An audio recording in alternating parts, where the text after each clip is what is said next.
Let me wish you many happy returns and for a happy birthday. 60's not old. Not if you're a tree. I don't feel old at all.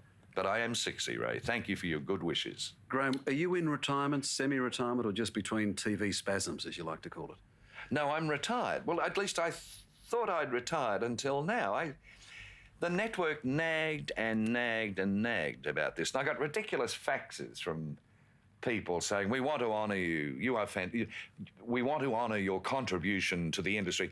They didn't mean that at all. They meant, here's an in-house cheapie that we can do quickly, get it on quickly, perhaps rate a point or two, and it won't cost us $300,000 like every other hour.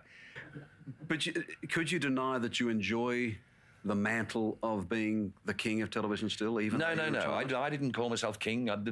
Your journalists called me King and Golden Boy and Mercurial and all those. There are worse titles, aren't there? Yes, but a lot of people think, he thinks he's the king of television. I don't think that at all. Someone else thought that. But you were the king. Ray, we were too busy to think about kings or... There was no jealousy, as I remember. If you're doing no a queens? I beg your pardon? No queens? A few. How much of that was scripted? How much of it was that prepared? How much of those early days was... Nothing. I've got no notes on me at all. This is coming straight out of the bush. How about 1957? None of it was scripted except the live ads because we didn't have writers. I don't know why it didn't occur to us to employ writers, but we didn't. Jeff Cork and I would chat away hoping that something amusing would happen. Sometimes it did, sometimes it didn't.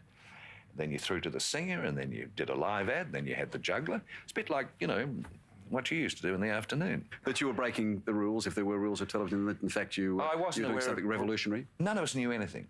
Cameramen didn't know about cameras. The audio people didn't know about sound. Lighting was hideous. Nothing much has changed. Nobody knew anything. But thank God neither did the viewer. They thought it was magic. What about the ego of Graham Kennedy? How important was that for you to be a national figure rather than a Melbourne figure?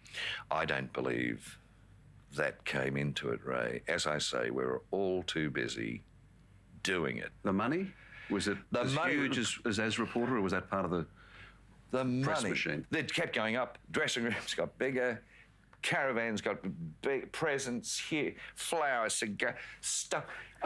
And I think I ended with $20,000 a show. $20,000 a show was probably the most I got in the 60s. Was it easy to negotiate with someone like Sir Frank Packer? No. For money? It was never easy negotiating anything with Sir Frank.